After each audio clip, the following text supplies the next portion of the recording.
সেনা দরবারের পর যে তুফান এসেছে যে বাংলাদেশের সরকারের মধ্যে, সেই তুফানে ইউনূস সাহেব নাকি যমুনা ত্যাগ করে সন্ন্যাস নেয়ার ভাবনা পাকা করে ফেলেছিলেন। এই খবর তিনি অবশ্য নিজে চাউর করেননি, করেছেন তার চেলা চামুন্ডারা এবং তার মুরব্বিয়ানায় প্রতিষ্ঠিত যে জাতীয় নাগরিক পার্টির আহ্বায়ক নাহিদ ইসলাম, তিনি এই খবরটি বাইরে প্রথম আনেন। তিনি প্রধান উপদেষ্টার বাসভবনে গিয়ে তার সঙ্গে দেখা করে এসে বিবিসি বাংলা সংবাদ মাধ্যমের সঙ্গে এক সাক্ষাৎকারে জানিয়ে দেন যে স্যার থাকতে চাইছেন না, চলে যাবেন বলে একেবারে সিদ্ধান্ত নিয়ে ফেলেছে। এই সিদ্ধান্ত পাল্টাবার অনেক চেষ্টা নাহিদ ইসলাম করেছেন, কিন্তু তিনি রাজি হচ্ছেন না। নাহিদ ইসলামের দেয়া এই খবর বাইরে আসতেই হাহাকার পড়ে গেল যেন চারদিকে, যাকে বলে সমবেত কণ্ঠে একবারে কোরাস উঠল, যেতে নাহি দিব। যেভাবেই হোক আল্লাহর প্রেরিত এই মহামানব ডক্টর মোহাম্মদ ইউনূস নোবেল বিজয়ী, তাকে রাখতেই হবে দেশে। পরবর্তী আলোচনা যাওয়ার আগে একটা ছোট্ট কথা বলে নিই। গতকাল ইউনূসের চলে যাওয়া নিয়ে একটি এপিসোড করেছি এই চ্যানেলে, এবং সেখানেই বলেছি ইউনূসের সন্ন্যাস নিয়ে বেশি গুরুত্ব দেওয়াটা একদম ভুল। ইউনূস বড় মাঠের খেলোয়াড়, এটা তিনি নিজেই বলেন, এবং আমরাও মনে করি তিনি বেশ বড় মাঠের খেলোয়াড়। এত সহজে হাল ছাড়ার পাত্র তিনি নন।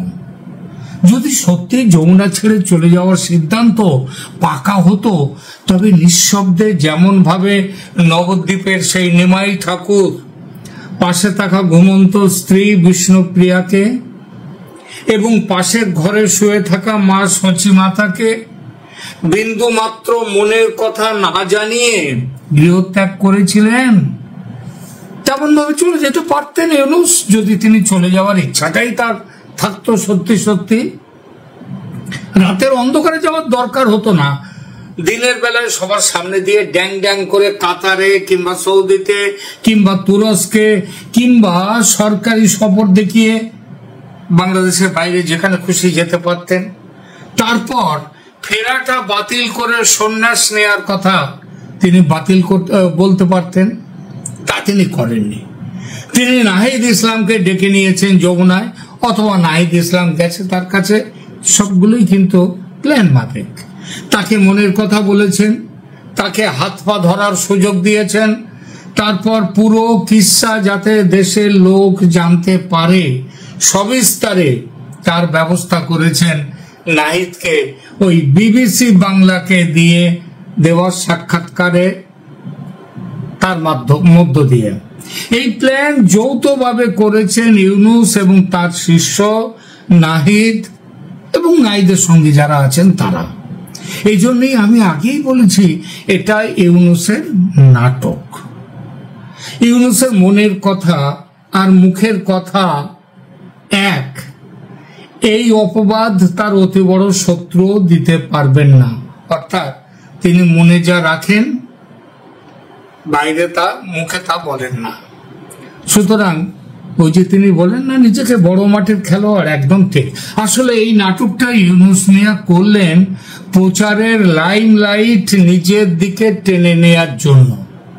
সেনা দরবারের পর থেকে দেশ জুড়ে আলোচনায় উঠে আসছিল একটাই নাম, সেনাপ্রধান জেনারেল ওয়াকারুজ্জামান। সব আলো তার দিকে, আর অতলে ডুবে যাচ্ছিলেন মিয়া ইউনূস। করিডোর নিয়ে, চট্টগ্রাম বন্দর নিয়ে তো দেশদ্রোহিতার অভিযোগ উঠে গেছে তার বিরুদ্ধে, একেবারে ভিলেন হয়ে যাওয়া যাকে বলে। পরিস্থিতি এমন যে প্রধান উপদেষ্টা থেকেও প্রধান উপদেষ্টা তিনি একটা উপদেবতা হয়ে গেছেন। এই জায়গাটা থেকে বেরিয়ে না এলে ভবিষ্যতের গদি বাঁচাবার লড়াইয়ে নামবেন কি করে? আর এজন্যই বিদায়ের নাটক লোকের সহানুভূতি জাগাতে পাকা চিত্রনাট্য। নাহিদ ইসলাম খবরটা চাউর করতেই তাই একেবারে হুড়ুহুড়ি পড়ে গেল ইউনুসের গুণগ্রাহীদের মধ্যে, মানে ইউনুস সম্প্রদায়ের মধ্যে, যেতে নাহি দেব। তুমি মহান আল্লাহর প্রেরিত শাসক, বাংলাদেশকে উদ্ধার করতে এসেছো, ছাড়বো না তোমাকে। শুনতে পাচ্ছি হাতে পায়ে ধরাধরি, অনুনয় বিনয়, কান্নাকাটি, কিছুই নাকি বাদ ছিল না এই ইউনুসকে আটকাবার নাটকে। বৃহস্পতিবার সারা রাত যমুনা জেগে থাকলো, ইউনুসের নাটক অভিনীত হতে থাকলো। ভাবা গিয়েছিল ক্ষমতার দালালদের হাহাকার ছড়িয়ে পড়বে সারা দেশ জুড়ে, দেশের রাজপথে দেখা যাবে। জুম্মাবারের সুবিধা ছিল, রাজপথ জুড়ে ধ্বনিত হতে পারত, বাবা ইউনুস তোমায় আমরা ছাড়ছে না, ছাড়বো না। স্লোগান উঠতে পারত ওয়াকারের বিরুদ্ধে, যে দেশের শত্রু ওয়াকার, দূর হটো। কিন্তু কোথায় কি একটা মিছিল নেই, কোথাও কোনো রুদালি টিম কান্নাকাটি করবে, অন্তত ভাড়া করা সেই রুদালি টিমের দেখাও নেই। বরং সেনা প্রধানের দরবারের বাতচিত শুনে লোকজন উল্টে খুশিতে আতশবাজি পুড়িয়েছে অনেক জায়গায়, এই খবর পেলাম। আবার দু এক জায়গায় সাধারণ মানুষ তারা ঝাড়ু হাতে দেশ থেকে ঝেঁটিয়ে ইউনুসকে তাড়াবার বার্তা দিয়ে দেশকে পরিষ্কার করা হবে, পরিচ্ছন্ন করা হবে, এই বার্তা দিয়ে তারা ঝাঁটা এবং ঝাড়ু হাতে রাস্তায় নেমেছে। বিশ্বাস হচ্ছে না তো? তাহলে একটু দেখাই আপনাদেরকে, আগে দেখুন এই জায়গাটা। মানুষ দেখুন দলে দলে, তার মধ্যে মহিলারাও আছে, তারা ঝাড়ু হাতে রাস্তায় নেমেছে, জুতো পেটা করবে, ঝাড়ু পেটা করবে একেবারে। তাহলে বুঝতেই পারছেন যে ওই সন্ন্যাস নেওয়া ওরে আমি চলে যাচ্ছি, আমাকে আটকাও নইলে চলে যাব, এই নাটকের কোনো লাভটা কিন্তু পেলেন না ইউনুস সাহেব এবং তার দলবল। এখন এটা না পাওয়ার পরে এখন কি করেছেন? তারা কি লড়াইয়ের রাস্তা থেকে সরে এসছেন? একদমই নয়। শুনতে পাচ্ছি নানা রকম ভাবে বাংলাদেশে তারা থাকার চেষ্টা করছেন এবং তার জন্যে সম্ভাব্য অসম্ভাব্য নানা রকম দিক দিয়ে তারা সেখানটায় খেলা খেলবার চেষ্টা করছেন। এক জায়গায় তো এমন শুনলাম, বাংলাদেশ থেকে একজন বোধহয় সম্ভবত নবনীতা চৌধুরী, তিনি তো এমন কথাও বলে দিয়েছেন যে জেনারেল ওয়াকারকে মারার জন্যে, মানে হত্যা করার জন্যে ভাড়াটে খুনি শার্পশুটার সেটা নিয়োগ করেছেন ইউনুসের শিষ্যরা। মানে এই যেসব জাতীয় নাগরিক পার্টি কিংবা যারা এখন ক্ষমতার বৃত্তে বসে রয়েছেন, তারা জেনারেল ওয়াকারকে খুন করার জন্য ভাড়াটে খুনি পর্যন্ত নিয়োগ করেছেন, যাতে স্নাইপার বন্দুক দিয়ে তাকে খুন করা যায় সেই জন্য। কিন্তু সেটা তো এত সহজ হবে বলে মনে হয় না। অবশ্য কোনোটাই যে খুব একটা অসম্ভব এমন কথা নয়।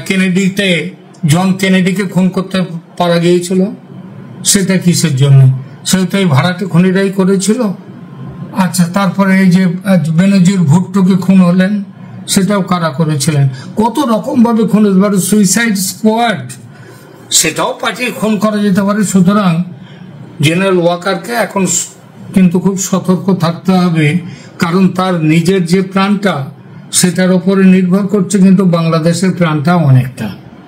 এইবার এই সেনাবাহিনীকে ক্ষমতার দখল থেকে কিন্তু সেনাপ্রধান কখনো বলেননি যে ইউনুসকে সরিয়ে তিনি ক্ষমতা দখল করবেন, মার্শাল ল জারি করবেন দেশে, এ কথা বলেননি। কিন্তু এই কথা তাকে বাধা দেওয়ার জন্যে তাকে নিজেদের ক্ষমতা দেখাবার জন্য মরিয়া হয়ে গেছে ইউনূস এবং তার দলবল। আজ শনিবার তারা শাহবাগে মিটিং ডেকেছেন, শাহবাগে জনসভা ডেকেছেন। শাহবাগের সেই জনসভায় তারা নাকি লক্ষ লক্ষ মানুষকে তারা একত্রিত করবেন এবং তাদের মূল দাবিটা কি? মূল দাবি হচ্ছে, সেটাও তারা আবার ছাপিয়ে দিয়েছে, সেই দাবিটা হচ্ছে 5 বছর যাতে ইউনূস ক্ষমতায় থেকে দেশকে স্বর্গ করে দিতে পারেন। স্বর্গ করতে গিয়ে তো নরক করে ফেলেছেন, এটা দোজক হয়ে গেছে, জাহান্নাম করতে গিয়েছিলেন বলেছিলেন, কিন্তু তাতেও এদের জ্ঞান ফেরেনি। এরা বলছে তাকে স্বর্গ করে দেওয়ার জন্য এই দেশটাকে 5 বছর ইউনূসকে ক্ষমতায় রাখতে হবে, এই দাবি নিয়ে। অর্থাৎ তিনি ভোট করবেন না, ভোট তো তিনি করবেন না, তিনি এইভাবেই ক্ষমতা থাকবেন, ক্ষমতা ভোগ করবেন 5 বছর ধরে। এই দাবি নিয়ে শাহবাগে আজকে মিটিং ইউনূসের সপক্ষে। করুন মিটিং, দেখা যাক কত লোক হয়। তবে একটা কথা বলে দিচ্ছি, সম্প্রতি মানুষজনের যা ভালোবাসা দেখছি ইউনূস এবং তার দলবলের উপর, তাতে শাহবাগ ব্যর্থ হবে, আজকের অভিযান ব্যর্থ হবে, আজকের মিছিল বলুন আর মিটিং বলুন সবকিছু ব্যর্থ হবে, লোক খুঁজে পাওয়া যাবে না, এটা বলে দিলাম, দেখে নেবেন।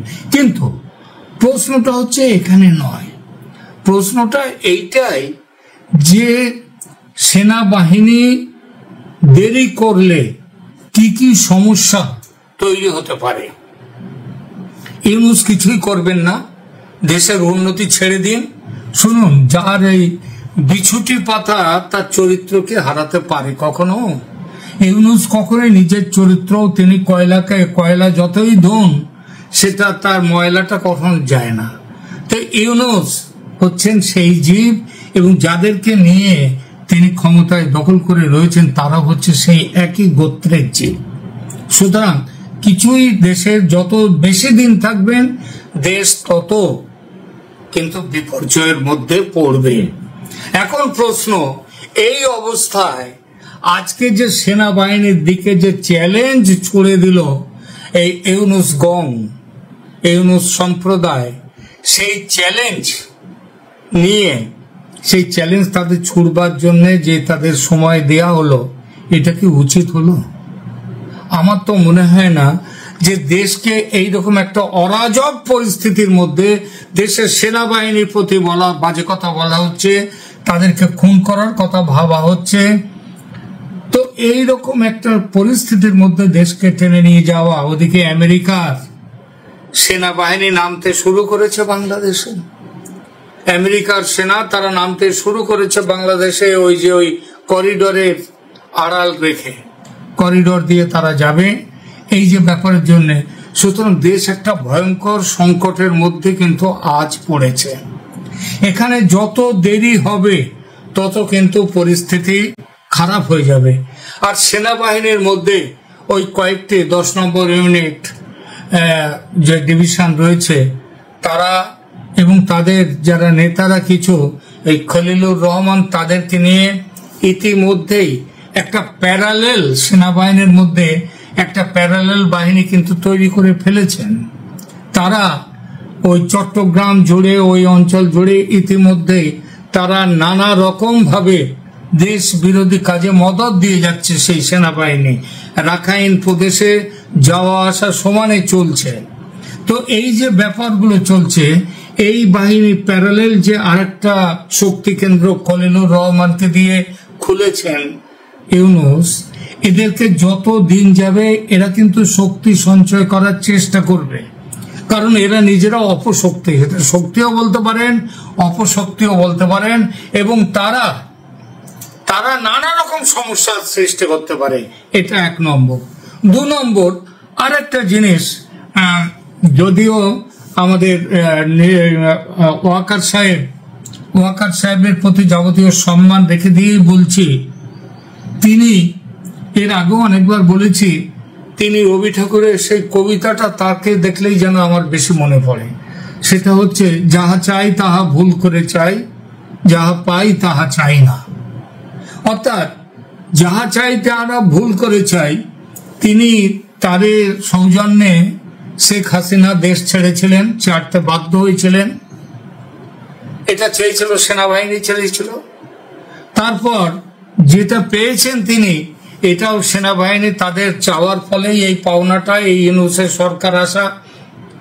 এবং সেই সরকার আসার পরে তাহলে কি হলো, ওই যাহা চাই তাহা ভুল করে চাই, যাহা পাই, যাকে পেয়েছেন সেটা চান না। কিন্তু চান না বলতে বলতে 10 মাস প্রায় পেরিয়ে যাচ্ছে। এর মধ্যে ওই ফেব্রুয়ারির শেষ সপ্তাহে প্রথম ঝাঁকুনিটা দিয়েছিলেন জেনারেল ওয়াকারুজ্জামান। সেদিন অনেক কথা বলেছিলেন, এনাফ ইজ এনাফ, ওই যে আপনারা কাদা ছড়াছড়ি করবেন না, দেশের সার্বভৌমত্ব নষ্ট হবে। তারপরে কয়েকদিনের মধ্যেই দেখলাম তিনি আবার যেন কেমন থিতিয়ে গেলেন। এই থিতিয়ে যাওয়ার অনেক রকম ভাবে মানুষ কিন্তু এইগুলোকে ভালোভাবে নেয়নি। যারা ওই ফেব্রুয়ারির তার সাবধান বাণীর পর ওই বিজেপির সভায় সেখানটায় সেই সাবধান বাণীর পর তিনি যেভাবে আবার থিতিয়ে গিয়েছিলেন, মানুষ কিন্তু সেটা পছন্দ করেনি। ভয় হয় যে দেশি বিদেশি শক্তি তারা তো নানানভাবে খেলা করছে, চাপ সৃষ্টি করছে জেনারেল ওয়াকারুজ্জামানের পর। সেই চাপের কাছে যদি তিনি খুব বেশি দিন মাথা নত করে আবার চুপচাপ এদেরকে বাড়তে দেন, যে ঘাটা পড়েছে খুবই সম্প্রতি, যেভাবে ঘা দিয়েছেন ইউনূসকে, আবার যদি তিনি থিতিয়ে যান, তাহলে কিন্তু ওরা আবার একটা চ্যালেঞ্জের, অন্তত চ্যালেঞ্জ করতে পারুক না পারুক দেশ জুড়ে, কিন্তু একটা খারাপ পরিস্থিতির সৃষ্টি করতে পারে।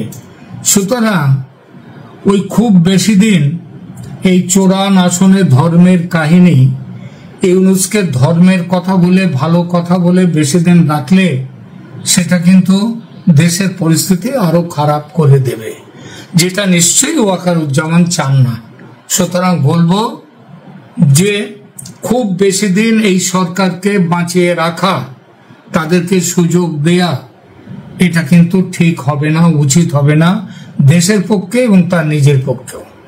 সুতরাং কি করা উচিত, অবিলম্বে এই সরকারকে তারা যাতে মাথা না তুলতে পারে, তথা ফনা তুলে যাতে ছোবল না দিতে পারে, তার ব্যবস্থাটা করতে হবে। আর সে ব্যবস্থাটা করার জন্য সব থেকে বড় যে সুবিধাটা আছে সেটা হচ্ছে রাষ্ট্রপতি রয়েছে এই সরকারের, এই সেনার সঙ্গে রাষ্ট্রপতি শাহাবুদ্দিন চুপ্পু সাহেব রয়েছেন। তাকে দিয়ে আর দেরি না করে অবিলম্বে এই সরকারকে একে বাতিল করে এই সরকারকে সরিয়ে দিয়ে তার জায়গায় নতুন সরকার প্রতিষ্ঠা করতে হবে।